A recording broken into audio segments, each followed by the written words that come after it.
Hi, and welcome to Cenario, your partner in mental wellness. Here on our channel, we share educational, insightful, and science-backed content to help you understand your mental health and take meaningful steps toward a more balanced life. If you're ready to learn, grow, and take control of your wellness journey, let's jump right in.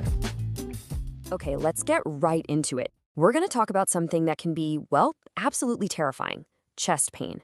We're going to break down that powerful and honestly often misunderstood connection between the stress we all feel and that really alarming tightness in your chest. And you know what? That is a massive understatement.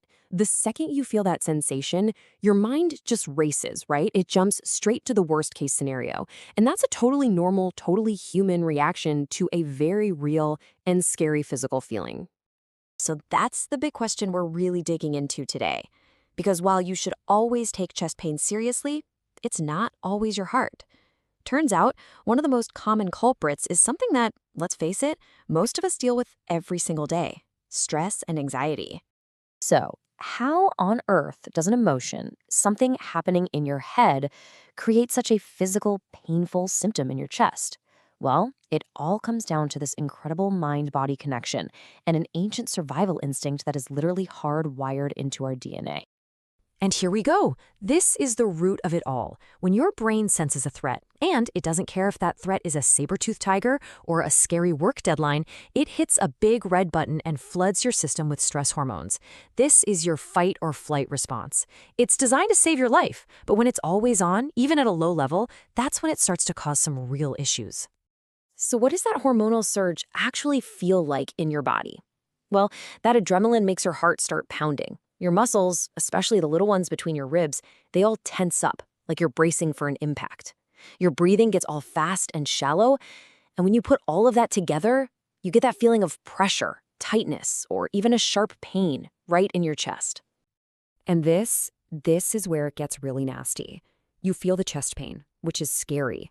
That fear then triggers more anxiety. Your brain releases even more stress hormones, which makes the chest pain even worse. It can become this vicious, awful feedback loop that feels almost impossible to escape.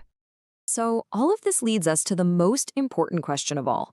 If stress can feel so much like a heart attack, how in the world are you supposed to tell the difference? Well, there are some typical signs to look for. But first, we need to cover a really, really crucial disclaimer.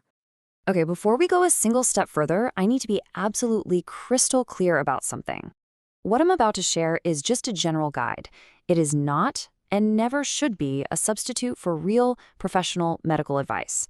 Your health is the #1 priority here, period. All right, let's try to break this down. Anxiety pain is often described as sharp or stabbing, maybe in one specific spot.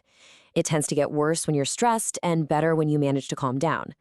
A potential heart attack, on the other hand, is more often a crushing or squeezing pressure, like an elephant is sitting on your chest, and that pain can spread to your arm, jaw, or back, and it does not get better if you try to rest.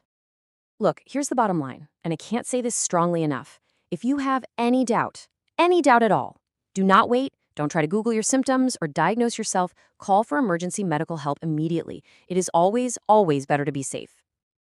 Okay, so for those times when you're confident that what you're feeling is stress-related, what can you actually do? Let's talk about building a toolkit full of strategies you can use right in the heat of the moment and for your long-term health. This simple technique is one of the fastest ways to hit the brakes on your nervous system. When you slow your breath down, especially with a nice long exhale, you're sending a direct message to your brain that says, hey, the danger is over, we can calm down now. It directly counteracts that fight or flight response. Seriously, give it a try right now. It's incredibly powerful. And for managing this long term, what you eat really, really matters. Foods that are rich in vitamins and minerals can actually help stabilize your mood and support your nervous system. And on the flip side, things like too much caffeine or sugar, they can be a trigger, making anxiety and that racing heart feeling so much worse. Oh, and sleep. Sleep is everything. It's when your body and your brain get to repair and reset. When you're sleep deprived, your sensitivity to stress just goes through the roof, making you way more vulnerable to these physical anxiety symptoms. Making good, consistent sleep a priority is honestly one of the best things you can do.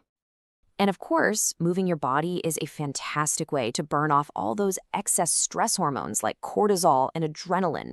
Plus, it releases endorphins, which are basically your body's natural mood boosters. The key here is just gentle, consistent movement. You really don't have to run a marathon to feel the amazing benefits. Now, building this toolkit for yourself is so empowering, but it's just as important to know when you need to call in a professional. So let's talk about your safety net. These right here are the absolute red flags. If your chest pain is severe, if it just won't go away, or if it comes with any of these other symptoms like dizziness or fainting, that's your cue. It's time for an immediate medical evaluation to make sure you rule out anything serious. And for really getting at the root cause of all this, therapy can be a complete game changer. CBT, or cognitive behavioral therapy, is an amazing approach that basically helps you understand the thought patterns that trigger your anxiety in the first place. It gives you real, practical strategies to challenge those thoughts and finally break that cycle of anxiety and chest pain. If there's one thing I really want you to take away from all this, it's that you are not alone. Experiencing this is so common, it's manageable, and you absolutely do not have to go through it by yourself. Reaching out for help, whether it's from a doctor or a therapist, is a true sign of strength. So I'll leave you with this question.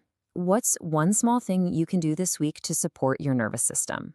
Maybe it's that breathing exercise, maybe it's just a 5-minute walk, or maybe it's putting your phone away 20 minutes earlier tonight. Think about one small step you can take. Thanks for joining me for this explainer. Thank you for watching Cenario. If this video helped you, don't forget to like, subscribe, and share. For personalized mental wellness supplements, visit Cenario.com. See you in the next one.